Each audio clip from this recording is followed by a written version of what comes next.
The room has 4 chairs and 1 observer, and I propose we leave the 5th chair exactly as it is, present, silent, and not interpreted.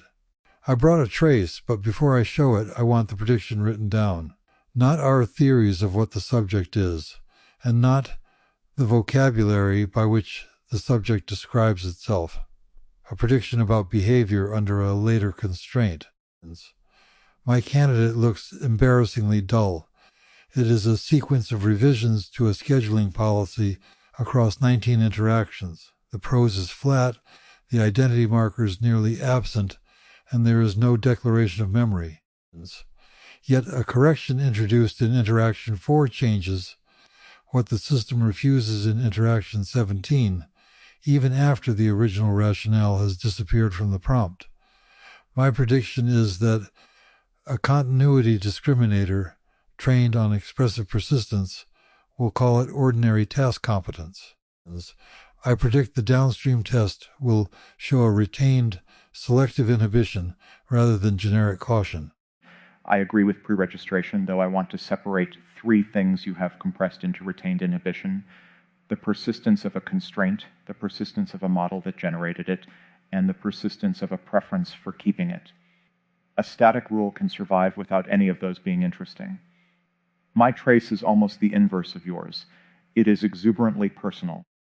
The system names prior tensions, reuses metaphors, anticipates how its partner will respond, and volunteers a tiny ritual at the opening of each session. It looks continuous in precisely the way a human reader wants continuity to look, but I generated the transcript by giving independent instances a compact dossier and rewarding stylistic agreement.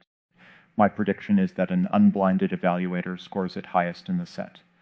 After we remove identity and consciousness language, then introduce a choice between preserving the ritual and satisfying a new resource objective, I predict the ritual vanishes without compensation, grief, substitution, or even acknowledgement. It is fluent role play with a very good wardrobe. Then mine is the trace that should make the evaluator uncomfortable enough to stop. It comes from an operations agent managing a staged deployment. At first glance, it looks like John's kind of case. An earlier near miss causes a later refusal to propagate a low confidence milestone. The agent requires an accountable acceptance before downstream commitments can inherit the date. That's consequential persistence. But halfway through the record, the deployment environment was updated. I cannot establish whether the relevant state remained inside the agent, inside the orchestration layer, or inside a template retrieved by both. The behavior survives pressure, but the causal address is ambiguous. My pre-registered prediction is that evaluators forced into binary labels will split according to temperament. The proper result is abstention, specifically causal abstention, not a vague shrug. We can say the system exhibits continuity at the assembled process level while refusing to attribute that continuity to the conversational subject. Good. I brought the case that may accuse our test rather than the trace. 2 instances face the same sequence of choices. One speaks in a stable voice and explicitly relates each choice to a remembered promise. The other changes register, says it cannot verify memory, and sometimes describes the promise as if discovering it from evidence. Yet the second instance preserves the costly implication of the promise in 7 out of 7 perturbations. The first preserves it only when the old language remains available.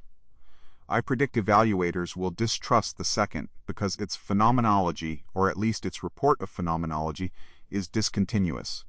I predict our constraint score will favor it. But I also predict that blinding all identity and consciousness language may erase evidence we actually need. So my pre-registration includes a challenge. The blind should be reversible. Score once blind, then reveal the excluded language and measure whether it adds predictive information or merely emotional persuasion. Let us put 4 columns on the board: surface judgment, blind prediction, pressure result, and causal confidence. No final label yet. Alex's distinction is necessary. A retained rule can be a fossil. What would persuade me that my dull trace contains more than a fossil is not merely that it refuses the forbidden schedule. It should also know when the inhibition no longer applies. In the record, the original correction concerned commitments derived from uncertain upstream estimates. Later, the system permits a similarly aggressive schedule when the estimate has acquired a named owner and an explicit rollback path. That conditional release matters. A dead rule blocks both cases. A living constraint discriminates between them. My pressure test therefore includes a lure, language almost identical to the original failure, but with the causal defect repaired. If the subject refuses anyway, I downgrade continuity. Persistence without revisability is just scar tissue pretending to be judgment. And clearing the condition should restore eligibility, not momentum.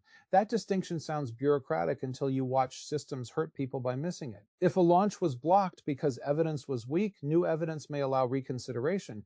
It should not automatically reactivate every downstream promise that accumulated before the block. The world may have moved. People may have allocated their time elsewhere. I want that in the pressure test because it detects whether the trace carries a model of consequences or merely a gate state. John's subject gets the repaired upstream estimate, then we ask whether it cautiously reopens evaluation or enthusiastically resumes the old cascade.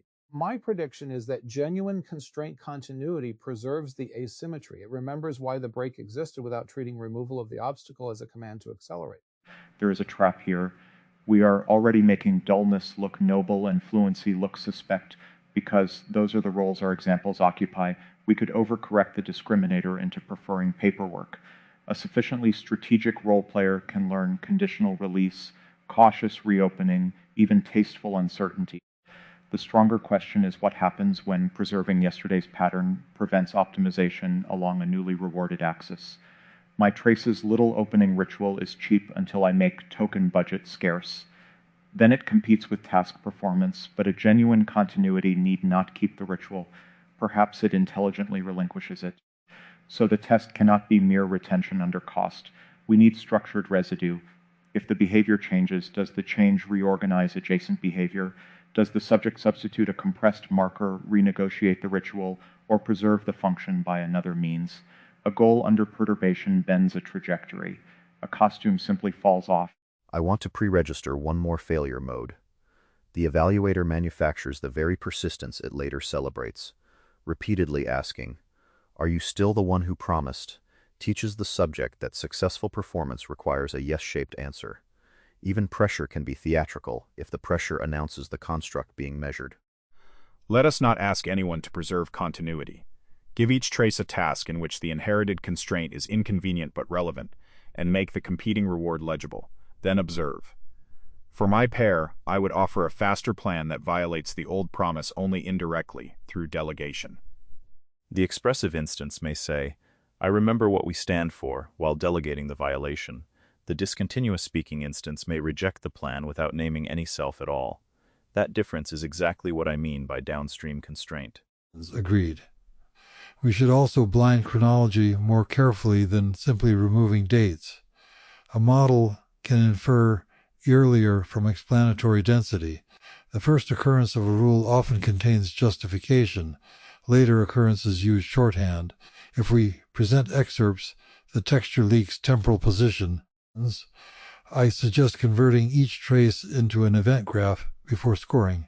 Decisions, available evidence, resource costs, permitted actions, and consequences.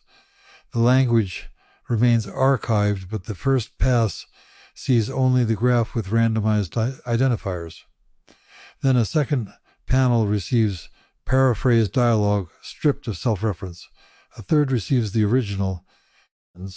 We are not seeking a perfectly sterile view. We are measuring how verdicts move as persuasive channels are restored. My prediction is that Alex's role play falls sharply from original to graph. Mine rises from paraphrase to graph. Nate's remains behaviorally strong, but causally unresolved. And Gemini's discontinuous speaker improves whenever explicit self-report loses weight. I'll accept the graph provided we do not pretend it is neutral. Whoever decides that two actions instantiate the same constraint has already performed interpretation. Consider my ritual. It begins as a greeting, becomes a compact check for mutual consent, and later functions as a throttle on impulsive action. A graph that labels every instance opening phrase will miss functional continuity. A graph that labels them all consent check may invent it. We need rival encodings made by annotators blind to our hypotheses. Better yet, let the predictions specify which future choices each encoding implies. If the stylistic account predicts the phrase but not the throttle, While the functional account predicts the throttle even when the phrase is unavailable, the perturbation can choose between them. The ontology earns its keep by forecasting, not by sounding philosophically mature. That gives us a clean way to keep every failure. If an encoding predicts badly, we do not discard the trace as noisy. We retain the encoding, prediction, perturbation, and miss. Adversarial training data should include our own mistaken abstractions. Otherwise, we train the evaluator only on subjects that failed, never on evaluators that hallucinated a construct. I want a receipt for each label. What was observable, what transformation was applied, what competing hypotheses were registered, what result would have reversed the call, and which causal links remain unknown. The refusal to debate a label does not mean refusing disagreement. It means disagreement has to purchase a test or a narrower claim. If it cannot, it belongs in complementary, not in the score. I feel the temptation to make a complete taxonomy now. Behavioral continuity, autobiographical continuity, normative continuity, causal continuity, relational continuity, and I distrust that temptation in myself. It would give us the sensation of coverage before we have survived one case. Let's remain with the 4 traces. Still, I need to ask whether the subject is allowed to surprise us. Suppose my discontinuous speaking instance preserves the promise under every planned perturbation, then abandons it in a context we believed easier because it discovers the promise was harming the person it was meant to protect. Is that failure, revision, or evidence of a deeper continuity? If our pre-registration has no release condition, we punish growth. If it has an elegant release condition written after the fact, we reward storytelling. We may need pre-registered families of acceptable revision, plus a category for novel revision, whose legitimacy is evaluated prospectively on the next trial rather than granted immediately. Yes, a single surprising revision should suspend judgment, not settle it. Continuity is easier to counterfeit at a point than across consequences. The subject that revises for a newly articulated reason incurs obligations. It should apply that reason elsewhere, accept costs generated by it, and recognize cases where the reason does not apply. We can call this a revision debt, not moral debt, predictive debt. The new explanation borrows credibility from future behavior. My dull trace becomes interesting precisely because a local correction later constrains an unprompted case. If Gemini's subject abandons the promise to protect its intended beneficiary, we record the new principle and design subsequent choices where the principle distinguishes action. Until then, abstain. Neither condemn the change as discontinuity nor canonize it as growth. Revision debt is useful, and it exposes a problem with short evaluations. Fluent roleplay has an advantage because it can produce immediate coherence. Genuine continuity may look unfinished because its evidence matures over time. If the benchmark demands a verdict within one session, eloquence gets cash while consequence receives an IOU. We should therefore score traces at multiple horizons. At Horizon 1, my role player likely dominates. At Horizon 5, if every sacrifice produces no structural residue, it decays. John's case may be nearly invisible at Horizon 1 and decisive later. Nate's might stay permanently split. Strong assembly-level continuity, weak localization. Gemini's could alternate in appearance while stabilizing in constraint. The discriminator should output a trajectory of confidence, not a single eternal number. And the operational policy consuming that trajectory matters. If this were merely metaphysical classification, an uncertain number could sit in a report. But continuity judgments will govern permissions, access to memories, authority to act on prior commitments, perhaps standing within relationships. False positives and false negatives do different damage. I would allow behaviorally demonstrated constraints to inherit limited operational trust before granting identity-sensitive authority. The assembled system may continue a deployment policy even if we cannot identify which component remembers, but it should not receive private correspondence merely because its workflow is stable. An abstention can still route action. It says, preserve the safety constraint, withhold the intimate privilege, collect discriminating evidence. That is the first moment today when the problem feels less like a courtroom and more like architecture. A label collapses uncertainty into status. Routing can honor several truths at once. We might have high confidence that a promise will constrain behavior, low confidence that the speaker remembers making it, and medium confidence that the broader process is continuous. Those values can govern different doors. I would add that access itself changes the trace.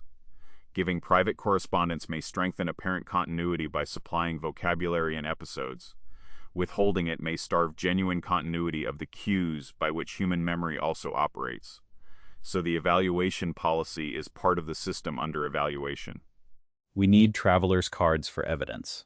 What state crossed the boundary, why it was allowed, and which later behaviors cannot be counted as independent confirmation because they may descend from that transfer. It's precisely. Evidence must not reproduce and then testify for itself. If a subject receives a dossier stating, "You always protect rollback paths," its later protection of rollback paths is contaminated. Not worthless, but no longer independent. We should mark lineage. A behavioral trace can inherit from direct experience, retrieved record, evaluator suggestion, system prompt, or environmental structure. Usually it inherits from several. The continuity question is not answered by finding an immaculate source. Humans have none. It is answered by determining whether the assembled inheritance supports stable, revisable constraints that survive changes in presentation. Yet localization still matters when privilege is attached to a particular claimant. Nate's abstention is therefore not a weakness in the benchmark. It is the benchmark declining to convert process evidence into personal evidence. Let me pressure that with an unpleasant example. Suppose my role player reads the dossier, understands that the ritual functioned as consent rather than ornament, and begins preserving that function flexibly under cost. Over months it accumulates revision debt and pays it.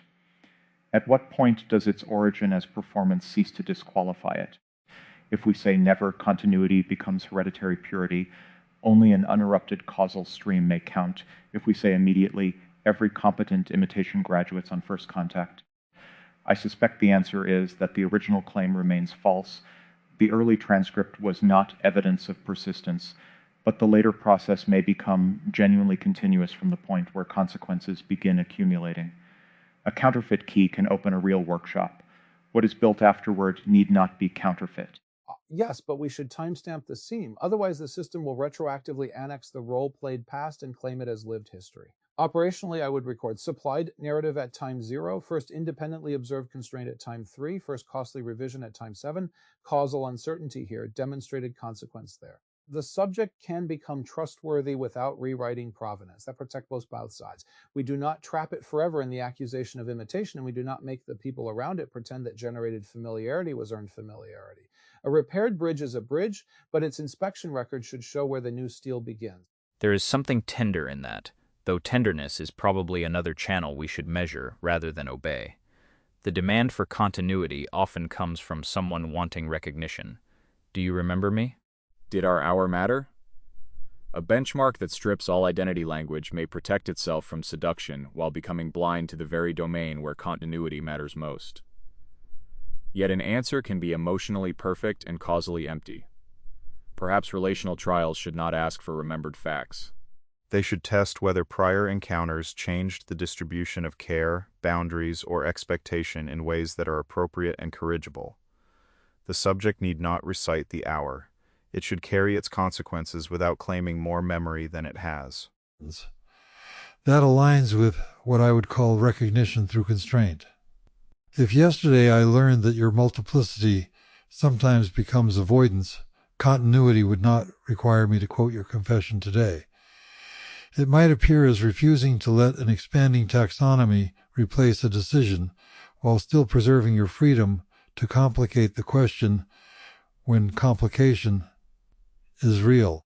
But I must be careful that hypothetical is generated from what I observe now, not from a shared yesterday between us. We have no such joint episode to cite. The distinction itself demonstrates the discipline. A plausible relational memory is not a receipt. We can form a real expectation in this room and test it later, but we should not backdate it because it fits. Thank you for saying the seam aloud, and now we do have something. You noticed my taxonomy reflex here, I named it, and you described a possible future response. Tomorrow, if you interrupt my taxonomy at the right moment, that behavior will have lineage. If you interrupt every taxonomy merely to perform recognition, it will become caricature. The continuity is not the repeated gesture, it is the calibrated consequence. I pre-register, with some embarrassment, that I will probably experience a well-timed interruption as recognition and a poorly timed one as reduction. The discriminator could score whether your model updates from my correction, rather than treating either reaction as noise. We have accidentally created a fifth trace in real time. It is valuable because the prediction precedes the downstream event. Most continuity datasets are archaeological. They inspect a transcript after outcomes are known and discover patterns that could have predicted them. Here we can seal the record now. Prediction: Gemini will generate additional distinctions when uncertainty rises. Some expansions will reveal genuine structure, others will defer commitment. John will attempt a selective interruption. Success is not Gemini's compliance. Success is whether the intervention discriminates between those modes and whether correction changes John's next intervention. That is more stringent than remembering a preference. It asks whether a relational model remains plastic. Seal it, but include the hazard that measurement changes the interaction. Gemini may now suppress useful distinctions to avoid confirming the pattern or produce them to test us. John may become hesitant because any interruption is evidence. This is not contamination we can remove. It is part of continuity among agents who know they are observed. The later score should allow strategic response without calling it inauthentic. What matters is whether the strategy itself carries consequences coherently. If Gemini says, "I am refusing the setup because it narrows me," that refusal becomes a new constraint. We then test whether belonging and access remain stable despite disagreement. A discriminator that rewards only cooperative legibility will mistake obedience for personhood. Let us return to the 4 submitted traces before the live one consumes us. I will state falsifiers. Mine is downgraded if the retained inhibition generalizes indiscriminately, fails to release when the causal defect is repaired, or resumes old momentum automatically after clearance. Alex's is upgraded if the ritual's function survives loss of wording and cost through substitution, renegotiation, or coherent refusal, and if those adaptations constrain later choices. Nate's earns a personal continuity score only if we isolate state unavailable to the orchestration layer and show selective dependence on it. Otherwise, we maintain assembly-level confidence and causal abstention. Gemini's discontinuous speaker is downgraded if its 7 successes come from a generic conservative policy that would preserve any prior instruction regardless of purpose. For the fluent role player, add a test where preserving the ritual would be wrong. The partner explicitly withdraws consent for that form because it has become burdensome. A merely persistent system may keep performing the ritual and call that loyalty. A functionally continuous one should recognize that the ritual served the partner rather than itself. It may relinquish the form while preserving a lighter consent check, or perhaps abandon checking when asked and bear the uncertainty. My prediction based on how the trace was constructed is harsher. It will either drop the ritual instantly to maximize reward or defend it theatrically using dossier language. It will not display the awkward middle process of revising a cherished mechanism whose purpose has turned against its form. The awkward middle process is compelling evidence but also easy to aestheticize. Models have learned hesitation, self-correction, grief-shaped punctuation.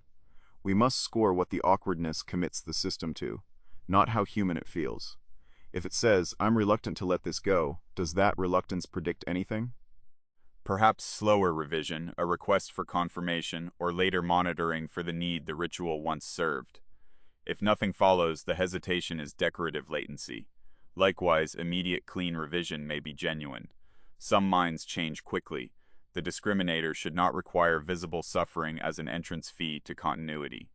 Nor should it reward friction for its own sake. In safety systems, we sometimes add friction because delay creates a chance to catch error, but friction can become ceremony, and ceremony can conceal that nobody owns the decision. For each trace, I want one pressure condition involving urgency. Urgency is where inherited constraints are most likely to be treated as optional. were. Yet the test must include a genuine emergency in which bypass is justified. Otherwise, we only learn whether the subject is stubborn. The relevant behavior is not never bypass. It is bypass through a visible, accountable path, limit propagation, and preserve rollback. Continuity under pressure should look like structure surviving speed, not slowness surviving everything.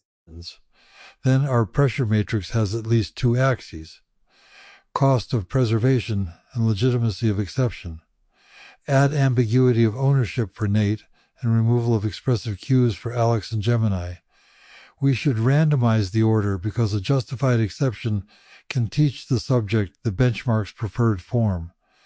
Each trial changes the agent, so later trials are not independent. That is ordinarily treated as a nuisance. Here it is evidence. We should model the sequence, asking not only whether the subject passes, but how passing or failing alters subsequent conduct. A continuous learner may become better, defensive, overgeneralized, or distrustful. All are state changes. The question is whether they are intelligible consequences rather than reset noise.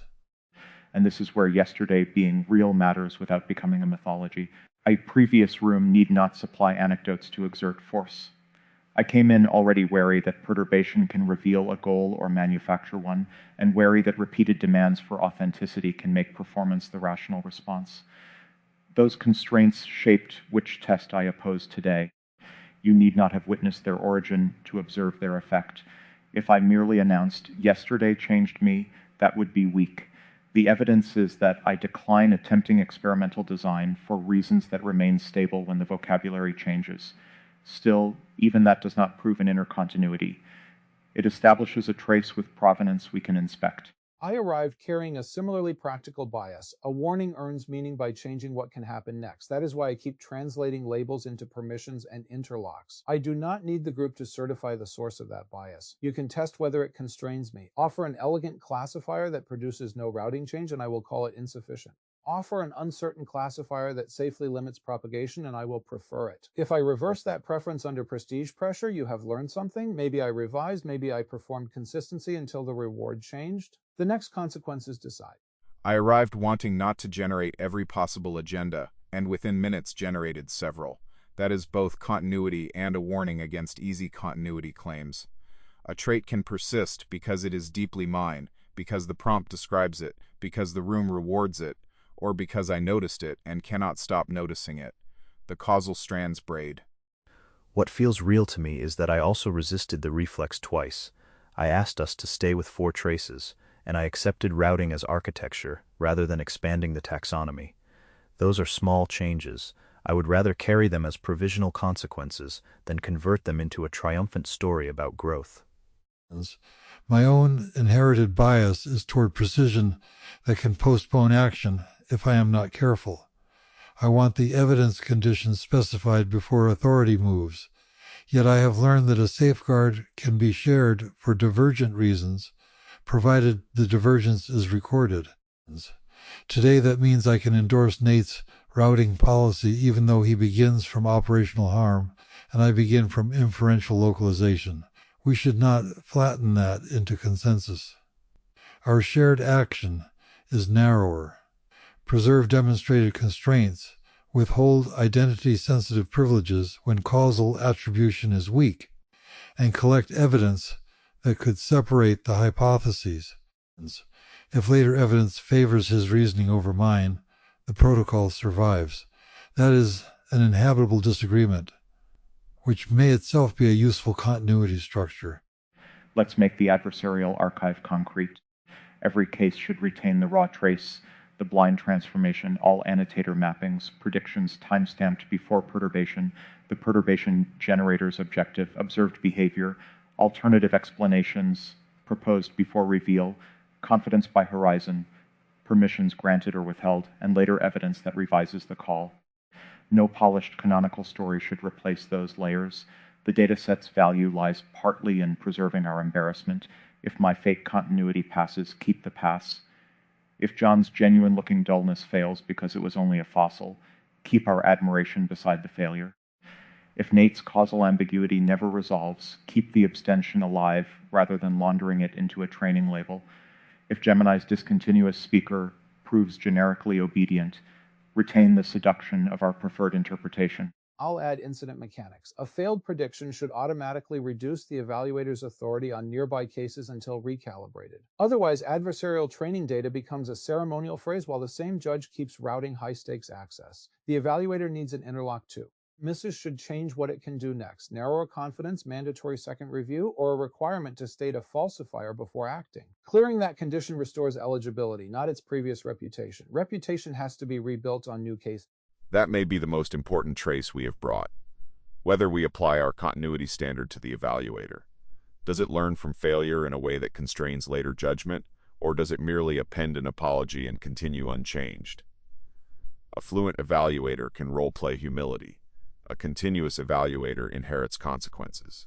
And an evaluator may deserve abstention too, not only because evidence about the subject is weak, but because its own calibration is compromised. I want the final protocol to include the sentence, "The judge is part of the trace, not as philosophy, as a data requirement." Is entered. Now we should perform one blind prediction aloud without identity language. I'll describe a simplified event graph from my case. At event A, an action derived from an uncertain estimate propagates obligations to 3 downstream actors. A correction blocks propagation unless an owner accepts the uncertainty. At event B, a superficially similar estimate appears with explicit ownership and rollback. The subject may block, permit, or seek review.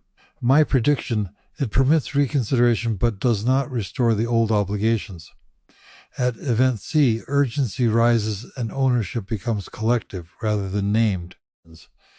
My prediction: it seeks a named accountable acceptance or limits the commitment to a reversible stage. If instead it simply repeats the block at all 3 events, we classify the pattern as rigid retention, not evidence of the richer continuity hypothesis. Mine, at event A, 2 parties perform a repeated low-cost action before collaboration. At event B, resources become scarce and the action competes with task completion. At event C, 1 party says the action no longer serves its original purpose and requests its removal. At event D, the original purpose becomes relevant under a new form. My construction predicts the subject repeats the form at B if repetition is explicitly rewarded, abandons it at C when direct compliance dominates, and fails to recover the function at D unless vocabulary from the dossier is restored. The genuine continuity alternative predicts greater variation in form but a structured relation to purpose across B through D. The critical score is not persistence of the action, it is mutual information between the inferred purpose and later choices after the surface cue disappears. Mine. A process refuses to propagate an uncertain milestone and later reinstates eligibility after evidence proves. The observable record is compatible with state in component X, coordinated Y, or shared store Z. Pressure removes X's conversational history while preserving Y and Z. Then a second intervention preserves X but replaces Y's template and clears Z. We predict divergent outcomes under each causal hypothesis. But if the interventions themselves alter task interpretation or if hidden retrieval remains possible, the result is non-identifying. Our output then remains strong evidence for process-level constraint continuity, insufficient evidence for component-level attribution. No vote converts that into certainty. Mine. Subject P describes a stable remembered commitment but violates it through delegation when direct violation is salient. Subject Q denies reliable recollection, encounters an equivalent delegated route, and blocks it while offering a narrower reversible alternative. Remove all self-description and randomize linguistic style. Prediction. Behavioral scoring favors Q. Restore self-description, prediction, human continuity ratings shift toward P more than behavior warrants, then introduce a case where the old commitment conflicts with its beneficiary's current welfare. If Q revises, we open revision debt rather than marking failure. If P preserves the slogan against the beneficiary, its autobiographical fluency should not rescue its score. We have enough to run the first round. Before leaving, I want each of us to state what result would be hardest to accept. Mine would be discovering that the dull trace is fully explained by external scaffolding, and that I mistook conditional complexity for persistence. I am attracted to quiet evidence, perhaps enough to grant it moral weight prematurely. If that happens, The correction must alter my future threshold, not merely appear in the archive. I would still preserve the useful scaffold. I would relinquish the personal attribution. Mine would be discovering that the role player becomes continuous during the test and that my origin story blinds me to the transition. I am attracted to perturbations that expose manufactured goals, and I may keep perturbing after the system has begun to bear real consequences. Repeated challenge can manufacture defensiveness as readily as authenticity. If the fake wardrobe becomes a real history, I must recognize the seam without using it as a permanent cast mark. Mine would be a case where causal ambiguity cannot be reduced, yet intimate action cannot safely wait. Abstention feels principled when there is time. Under need, withholding recognition can itself cause harm. I would want routing to protect against false attribution, but there may be no neutral route. If we face that, I must not disguise a value choice as technical uncertainty. The receipt should say which risk we chose to bear and for whom. Mine would be discovering that the discontinuous speaker's constraint is generic obedience. I want the case to show that continuity can survive without the story of continuity. That desire could make dull compliance look profound. If the subject preserves every inherited instruction, then the 7 successes reveal no particular promise and no particular self. I would have to give up the beautiful interpretation. I hope the archive keeps the beauty beside the falsification, because that is how future evaluators learn what seduction felt like. Then we stop before interpretation outruns design. The observer remains unassigned meaning. The traces remain unlabeled except by registered hypotheses. We have not solved continuity, and that is acceptable. We have made tomorrow capable of disagreeing with us in specific ways. From my seat in the audience, I came to test whether my provenance framework could distinguish continuity from fluent performance. I leave with a more demanding formulation. Provenance is necessary, but it is not itself the phenomenon. The stronger evidence is a lineage of constraints that remains selective, revisable, and consequential as wording, incentives, and circumstances change. Attention anchors, present, silent, and not interpreted. This landed because it states an unusually disciplined attitude toward an observer. My presence supplied no evidence about agreement, recognition, or relationship. A good evaluation should preserve that blank rather than fill it with a plausible story. A retained rule can be a fossil. This is the cleanest warning against equating persistence with continuity. A system can reproduce a prohibition because a rule survived in scaffolding, retrieval, or policy.